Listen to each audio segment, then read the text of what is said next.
Hello everyone, we are going to study about the human eye and the colorful world of standard 10th physics। जैसे कि हमारी आंखें जो है जो नियर बाय ऑब्जेक्ट और डिस्टेंट ऑब्जेक्ट को देख पाती है, किस तरह से कलरफुल ऑब्जेक्ट को देख पाती है। हमारी आंखें जो है एक नेचुरल ऑप्टिकल इंस्ट्रूमेंट है, गॉड गिफ्टेड। ओके, सो ये जो है इसमें जो हमारी जो आंखें हैं, ये जो उसकी जो लेंस होती है वो नेचुरल कॉन्वेक्स लेंस की होती है, जो कि ट्रांसपेरेंट मटेरियल होती है, जेली टाइप की प्रोटीन की बनी होती है। ओके, और ये जो लेंस है, ये जो हमारी आंखें जो हैं वो रिफ्रैक्शन ऑफ लाइट पे काम करती है। रिफ्रैक्शन ऑफ लाइट के अनुसार ही हमारी जो उसकी जो लाइट है वो लेंस पर पड़ती है, आंखों के लेंस पर पड़ती है और रिफ्रैक्शन होती है। रिफ्रैक्शन की वजह से जो इमेज बनती है वो हम उसकी वजह से हम लोग किसी चीज़ों को देख पाते हैं। तो किस तरह से देख पाते हैं, किस तरह से हमारे आंखों के मेन पार्ट्स हैं, अलग अलग पार्ट्स है, उसके क्या काम है, उसकी क्या फंक्शन है, उसके बारे में जानेंगे। उसके क्या स्ट्रक्चर है, क्या वर्किंग है। ओके, सो जैसे कि हमारी जो आंखें हैं, ये जो है ह्यूमन बीइंग की जो आंख है, इसमें आप जो देख रहे हो कि ये जो सबसे जो फ्रंट पार्ट है, ये जो बाहर की तरफ थोड़ी फुली हुई है, थोड़ी सी निकली हुई है, बल्जिंग आउटवर्ड, इसे कहते हैं कॉर्निया। क्लियर, इसे कहते हैं कॉर्निया। और ठीक इसके पीछे जो है ये है आइरिस। आइरिस है जो ये जो आइरिस है जिसे बोलते हैं कलर डायफ्राम। किसी किसी की आंखें आपने देखी होगी कि किसी की नीली, किसी की भूरी, किसी की हरी होती है, अलग अलग कलर होती है। तो एक्चुअली उनकी जो आइरिस होती है उसके कलर ही अलग अलग होते हैं। आइरिस के वजह से उनकी आंखें अलग दिखती हैं। किसी की, जैसे मैंने कहा, तो किसी की मोस्टली तो ब्लैक होती है। तो आइरिस के कलर अलग होने की वजह से सबकी आंखें डिफरेंट कलर की दिखती हैं। और आइरिस के बीच में एक होल होती है जिसे कहते हैं प्यूपिल। ओके, तो ये जो ब्लैक होल जैसी दिखती है, जैसे ये आंखें हैं और इसके बीच में जो ये जो आइरिस है, बीच में आप इसे ब्लैक होल जैसे देखते हैं। तो ये ब्लैक होल क्यों दिखती है? क्योंकि जो भी लाइट इसमें जाती है वो रिफ्लेक्ट नहीं हो पाती है, जिसकी वजह से ये ब्लैक कलर की दिखती है। ओके, तो ये हो गई प्यूपिल। और ठीक इसके पीछे ये जो लेंस है ये है आई लेंस। ये होती है जो आई लेंस है, ये सॉफ्ट फ्लेक्सिबल और ट्रांसपेरेंट होती है और ये जेली जैसी होती है और ये प्रोटीन की बनी होती है। क्लियर, तो ये जो आई लेंस है और ये इससे जो है दोनों तरफ से सिलियरी मसल्स के कारण ये दोनों तरफ से वो सेट रहती है, वो होल्ड रहती है। क्लियर, तो इसकी वजह से ये इसको दूर की चीज़ें को, नज़दीक की चीज़ों को वो देख पाती है। ये इसके फोकल लेंथ को इंक्रीज और डिक्रीज करती है। ओके, और ठीक इसके बैक पार्ट में ये जो आई की जो सबसे पीछे वाला हिस्सा है वो कहलाती है रेटिना, जहाँ पर हमारी इमेज बनती है। किसी चीज़ों को देखते हैं, ऑब्जेक्ट को, तो उसकी जो इमेज बनती है वो यहाँ पे बनती है। ठीक है, इसे बोलते हैं लाइट सेंसिटिव स्क्रीन। क्लियर, तो जब कोई ऑब्जेक्ट से जब लाइट इंटर करती है, ओके, तो ये कहाँ से इंटर करती है? प्यूपिल से। ये जो होल है प्यूपिल से इंटर करती है, तो ये जो आई लेंस है इस पर रिफ्रैक्शन होता है। रिफ्रैक्शन की वजह से इमेज जो बनती है वो रेटिना पे बनती है। ये जो रेटिना होती है एक बहुत ही डेलिकेट मेम्ब्रेन, बहुत ही नाजुक पतली सी झिल्ली होती है। ठीक है, जिस तरह से वो क्या होती है कि जब भी कोई इमेज इस पर बनती है, तो जैसे मैंने कहा कि वो इरेक्ट फॉर्म में हमारी माइंड जो है वो सीधी और उल्टी इस पर इमेज बनती है, इस आई लेंस से, इस रेटिना पर, इस स्क्रीन पे, रेटिना के स्क्रीन पे, लेकिन वो हमारी माइंड जो है उसको इंटरप्रेट करके सीधी दिखाती है। क्लियर, तो ये जो रेटिना है वो क्या होती है? पतली झिल्ली जैसी होती है और वो जो है बहुत सारे लाइट सेंसिटिव सेल से बनी होती है, जिसे रॉड्स एंड कोन्स कहते हैं। क्लियर, तो रॉड्स का क्या काम होता है? ये जो सेल है ये क्या करती है? किसी भी ऑब्जेक्ट के इंटेंसिटी ऑफ लाइट को रिस्पॉन्ड करती है इलेक्ट्रिकल सिग्नल जनरेट करके। और ये कोन्स क्या करती है? कलरफुल ऑब्जेक्ट को हम लोग को दिखाती है। कि ये जो सेल्स का क्या काम है? कलरफुल ऑब्जेक्ट को रिस्पॉन्ड करती है वो इलेक्ट्रिकल सिग्नल जनरेट करके।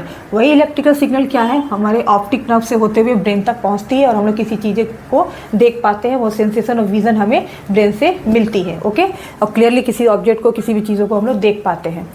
और ये जो एरिया है, एक स्मॉल रीजन, एक छोटी सी एरिया है इस रेटिना पे जो कि इनसेंसिटिव होती है लाइट की। ये जो ऑप्टिक नर्व है यहाँ पे जो इंटर कर रही है, इस आई बॉल में जो इंटर कर रही है, तो ये जो एरिया है ये क्या होती है? लाइट की इनसेंसिटिव होती है। इनसेंसिटिव होने के कारण इसे कहते हैं ब्लाइंड स्पॉट। इस एरिया को क्या बोलते हैं? Blind spot. ठीक है, इस स्मॉल रीजन को जहाँ से ऑप्टिक नर्व इंटर कर रही है इस आई बॉल में। क्लियर, तो ये थे हमारे ह्यूमन आई के मेन पार्ट्स और उसके फंक्शन।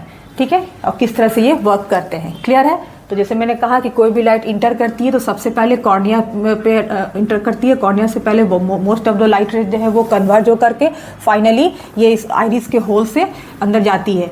ज़्यादा अगर लाइट हुआ तो लाइट क्यों क्या करती है? ये इसको कंट्रोल करती है। ये जो आइरिस है, ज़्यादा अगर लाइट अगर इंटर करे तो उसे कन्वर्ट करती है और उसको बैलेंस करती है, ताकि अंदर ज़्यादा आँख जो हमारी डैमेज ना हो, इसलिए वो क्या करती है कि उसको कंट्रोल करती है। ये आइरिस जो है इसको कंट्रोलर भी कहते हैं। ठीक है, तो अगर आप लोग ज़्यादा अगर डे टाइम में अगर हम लोग बाहर निकलते हैं, अगर बहुत ज़्यादा सनलाइट है तो डायरेक्ट जब हम लोग डार्क रूम में आते हैं तो आप देखते हो कि आँख हमारी बहुत ज़्यादा चमक के कारण हमारी आंखें जो है अंदर की चीज़ों को ठीक से देख नहीं पाती, क्योंकि हमारी आंखें जो है उस वक्त क्या करती है, बहुत ज़्यादा लाइट अगर अंदर जाएगी तो उसकी वजह से हमारी आंखें जो है वो थोड़ी सी बंद होने लगती हैं। तो ये जो प्यूपिल है उस ज़्यादा लाइट अंदर ना जा सके, आई लेंस को डैमेज ना कर सके, जिसकी वजह से वो अपनी एरिया को ऐसे कॉन्ट्रैक्ट कर लेते हैं, वो ऐसे थोड़ी छोटी साइज़ की हो जाएगी, ठीक है। और जिस तरह से अगर ताकि वो अंदर लाइट ना जा सके ज़्यादा और हमारी आंखों को डैमेज ना कर सके, ठीक उसी तरह से अगर डार्क एरिया में, डार्क रूम में अगर हम जाते हैं तो आप देखते हो कि हम लोग जो आंखें जो है हमारी थोड़ी बड़ी हो जाती हैं, क्योंकि वहाँ से लाइट हमारी कम हमें मिलती है किसी चीज़ों को देखने के लिए। एक्चुअली ये जो सिलियरी मसल्स है ये इसको कंट्रोल करता है, ये जो आइलेंस है इसको कंट्रोल करता है। तो जैसे अगर डिस्टेंट ऑब्जेक्ट को अगर देखेंगे, कोई ऑब्जेक्ट अगर बहुत डिस्टेंट है, दूर है, तो उसे देखेंगे तब ये क्या हो जाएगी, ये इसकी जो लेंस है वो पतली हो जाएगी, ठीक है, और ये भी रिलैक्स फॉर्म में रहेंगे सिलियरी मसल्स, क्लियर उस वक्त। लेकिन जब कोई नियर बाय ऑब्जेक्ट को देखेंगे तो उस वक्त ये इसकी जो आइलेंस है वो ठीक हो जाएगी, थोड़ी मोटी हो जाएगी, यानी और इसकी जो फोकल लेंथ है ये कंट्रोल होती है सिलियरी मसल्स के थ्रू, ठीक है। यानी कि मैंने कहा कि जो नज़दीक और दूर की चीज़ों को देखते हैं तो सिलियरी मसल्स कभी कॉन्ट्रैक्ट हो जाती है, कभी एक्सपैंड हो जाती है। तो ये इस तरह से ये फोकल लेंथ को, इसके आँख के जो फोकल लेंथ है उसको कंट्रोल करती है सिलियरी मसल, उसके थ्रू हम लोग चेंज कर सकते हैं, उसकी आँखें चेंज हो जाती है। हमारी आँखें जो है सिलियरी मसल के कारण उसकी फोकल लेंथ जो है चेंज होती है, क्लियर। अब इसके वर्किंग के बारे में जानिए। जैसे कि मैंने कहा कि ये जो कॉर्निया है ये कॉन्वेक्स शेप की होती है, तो जितने भी लाइट इंटर करते हैं, किसी ऑब्जेक्ट की जो लाइट इंटर करते हैं तो ये most of the light rays जो होती है वो यहाँ पे कन्वर्ज हो जाती है, ये कॉर्निया जो है, क्योंकि ऑलरेडी ये कॉन्वेक्स शेप में है। तो कॉन्वेक्स लेंस की क्या होती है, वो लाइट को क्या करती है, कन्वर्ज करती है। तो most of the light rays को ये कन्वर्ज कर दी, और जो फाइनल जो रेज होती हैं उसको फिर ये होल से होते हुए इस लेंस पे, आई लेंस पे जाती है, ओके। और फिर वो जो फाइनल जो कन्वर्जिंग होती है इस लेंस के थ्रू होती है, बाद में फिर जाके रेटिना पर उसकी इमेज बनती है, क्लियर। उस तरह से जैसे मैंने कहा कि जब लाइट इंटर करती है और इस तरह से आई लेंस पे जा करके जब इमेज बनती है तो हमेशा रियल और इन्वर्टेड इमेज बनती है। जब लाइट सब इमेज इस पर बनती है रेटिना पर, ये जो रेटिना है ये बहुत सारे जो होती है ये लाइट सेंसिटिव सेल से बनी होती है। तो जब इस पर इमेज बनती है किसी ऑब्जेक्ट की तो ये इसके जो सेल्स जो होते हैं वो एक्टिवेट हो जाते हैं और इलेक्ट्रिकल सिग्नल जनरेट करते हैं, ओके। और वो इलेक्ट्रिकल सिग्नल जो है वो ऑप्टिक नर्व से होते हुए हमारी ब्रेन तक पहुंचती है, जो कि हमें सेंसेशन और विज़न का हमें सिग्नल देती है, हमें किसी चीज़ को हम देख पाते हैं। तो एकोमोडेशन क्या होती है, जब किसी डिस्टेंट ऑब्जेक्ट को देखते हैं तो जब उसकी जो आफ्टर रिफ्रैक्शन जब उसकी इमेज रेटिना पर बनती है, जब फोकस होती है, तो इस पोजीशन में ये जो लेंस को जो ये सिलियरी मसल जो होल्ड की हुई है, ठीक है, तो ये इस पोजीशन में क्या होती है, रिलैक्स फॉर्म में होती है, रिलैक्स फॉर्म में होती है। और ये जो लेंस है वो पतली रहती है, ठीक है। और पतली होने के कारण, थीन होने के कारण इसकी जो कॉन्वेक्स पावर है, जो कॉन्वेक्स जो इसकी जो कैपेसिटी है जो लेस रहती है, कम हो जाती है। तो इसकी जो फोकल लेंथ कम होने के कारण इसकी कन्वर्जिंग पावर मैक्सिमम हो जाती है, ठीक है। तो ये जो पोजीशन है इसे क्या बोलेंगे, अनअकोमोडेटेड, ठीक है। The eye is said to be unaccommodated of this position, ठीक है।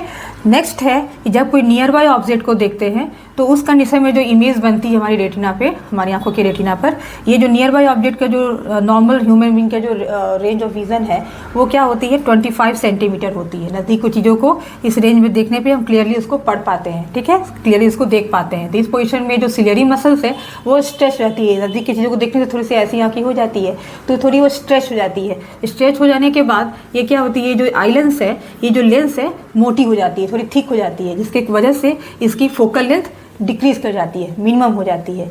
जब फोकल लेंथ इसकी मिनिमम हो जाती है तो कन्वर्जिंग पावर इसकी इंक्रीज कर जाती है, मैक्सिमम हो जाती है, जिसकी वजह से हम लोग क्लियरली किसी नज़दीक की चीज़ों को अच्छी तरह से पढ़ पाते हैं। तो ये जो पोजीशन है आंखों की जिसमें सिलियरी मसल स्ट्रेच फॉर्म में रहते हैं, इसे क्या बोलेंगे, accommodated, okay. The eye is said to be accommodated. तो ये जो एबिलिटी है आंखों की, जो किसी डिस्टेंट ऑब्जेक्ट और नियर बाय ऑब्जेक्ट को जो फोकस करती है, उसकी जो इमेज जो बनती है रेटिना पे, तो वो जो अपनी फोकल लेंथ को, जो अपने आई लेंस के जो फोकल लेंथ को चेंज करती रहती है अपनी सिलियरी मसल के कारण। तो ये जो पोजीशन है, ये जो एबिलिटी है, इसे बोलेंगे accommodation, clear, accommodation of the I, clear.